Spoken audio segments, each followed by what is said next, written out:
அஸ்ஸலாமு அலைக்கும் viewers, welcome to ஸ்டார்ஜியத் kitchen. இன்றைக்கி நம்ம கிச்சனில் கிட்ஸ் ஹெல்த்தி பிரேக்ஃபாஸ்ட் ரெசிபி தான் பார்க்க போகிறோம். இதை லண்டனில் இருக்கிற என்னோடய ஃப்ரெண்ட் ரம்யா ஸ்ரீதர் ரொம்ப நாள் முன்னாடியே கேட்டிருந்தாங்க. சாரி ரம்யா, லேட் ஆயிடுச்சு. இந்த வீடியோ உங்களுக்காண்டி தான் டெடிகேட் பண்ணுறேன். எல்லாருமே சேஃபாக வீட்டிலே இருங்க, குழந்தைங்களுக்கு ஹெல்த்தியான ஃபுட் செஞ்சு கொடுத்துக்கிட்டே இருங்க. ஃபஸ்ட்டு மல்டிக்ரெயின் தோசை எப்படி பண்ணுறதா பார்க்க போகிறோம். பலதானிய தோசை. இது குழந்தைங்களுக்கு நிறைய ரிச் ப்ரோட்டீன்ஸ் இதில் இருக்குது. கண்டிப்பாக செஞ்சு கொடுங்க.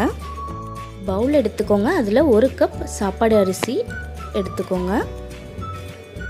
அரிசி எடுத்த கப்லேயே 1/4 கப் துவரம்பருப்பு எடுத்துக்கோங்க. அதோட 1/4 கப் கடலைப்பருப்பு சேர்த்துக்கலாம். 1/4 கப் வெள்ளை சுண்டல் எடுத்துக்கோங்க. 1/4 கப் பாசி பயறு எடுத்துக்கோங்க.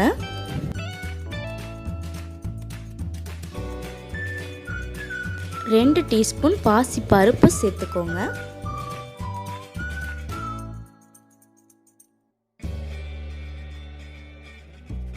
2 டீஸ்பூன் உளுந்தம்பருப்பு சேர்த்துக்கோங்க.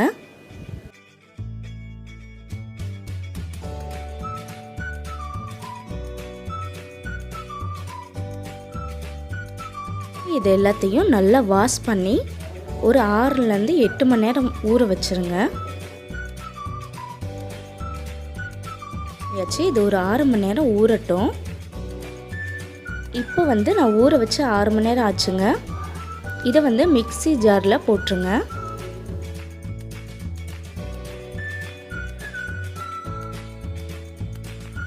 அரைக்க போகிறதுக்கு முன்னாடி அதோட இந்த சைஸ் இஞ்சி துண்டு சேர்த்துக்கோங்க. 3 வெள்ளைப்பூடு பல்ல உரிச்சு வச்சுருக்கீங்க, அதையும் இதோட சேர்த்துக்கலாம். 4 பட்டை வத்தல் சேர்த்துக்கோங்க. உங்களுக்கு பட்டை வத்தல் வேணும்னா 3 பச்சை மிளகாய் கூட சேர்த்துக்கலாம். இதோட 1 டீஸ்பூன் சீரகம் சேர்த்துக்கோங்க. 1 டீஸ்பூன் மிளகு சேர்த்துக்கோங்க. சேர்த்து அரைங்க. பாருங்கள், நல்லா அரைச்சாச்சு. ஒரு பாத்திரத்தில் மாற்றி வச்சுக்கிறேன். இதோட ஒரு 1/4 டீஸ்பூன் பெருங்காயத்தூள் சேர்த்துக்கோங்க. பருப்பு ஐட்டம் சேர்த்தனால குழந்தைங்களுக்கு செரிக்கணும். தேவையான அளவு உப்பு சேர்த்துக்கோங்க. ஒரு 1/4 டம்ளர் தண்ணி ஊற்றி உப்பை நல்லா கரைச்சி இதோட சேர்த்துக்க போகிறேன். நல்லா மிக்ஸ் பண்ணி விட்டுருங்க. தோசை மாவு பதத்துக்கு வந்துடும். அடுப்பில் தோசைக்கல்லை வச்சு சூடானதும் இதை தோசை மாதிரி வறுத்துருங்க.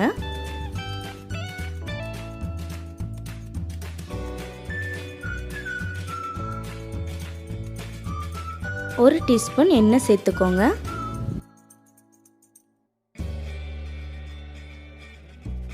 தோசை மாதிரியே சுட்டு எடுத்துருங்க. ரொம்ப டேஸ்ட்டாக இருக்கும். குழந்தைங்க விரும்பி சாப்பிடுவாங்க. ரொம்ப சத்தும் கூட. பல தானியம் சேர்க்குறனால இது சத்தான பிரேக்ஃபாஸ்ட்டுங்க.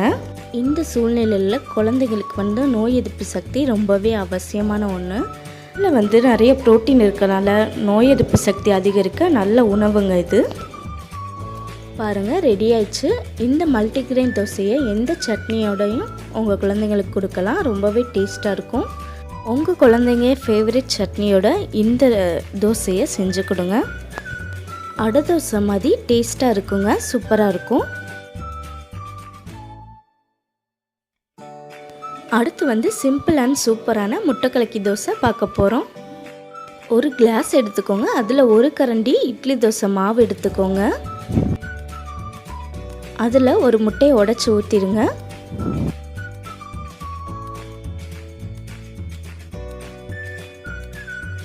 கொஞ்சமாக உப்பு சேர்த்துக்கோங்க.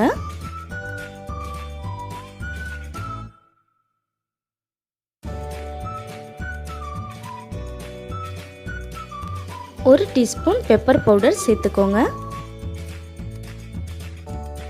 நல்லா பீட் பண்ணுங்க. நல்லா பீட் பண்ண மாவை அப்படியே சூடான தோசைக்கல்ல ஊற்றிடுங்க.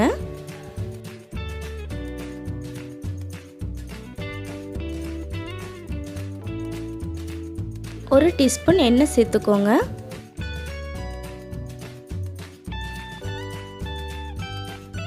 இது மேலே இட்லி பொடி கொஞ்சம் தூவி விட்டுக்கோங்க. இது வந்து ஆப்ஷனல் தான், உங்களுக்கு வேணான்னா விட்டுருங்க. ஒரு பக்கம் வெந்ததும் மறுபக்கம் திருப்பி போட்டுருங்க. 2 பக்கமும் வெந்ததும் சூடாக பரிமாறிடுங்க. ரொம்பவே சூப்பராக சாஃப்டாக இருக்கும். முட்டை தோசை சாப்பிடாத குழந்தைங்க கூட இந்த முட்டை கலக்கி தோசையை விரும்பி சாப்பிடுவாங்க. தோசை மாதிரியே இருக்காது, ஆம்லேட் மாதிரி இருக்குங்க.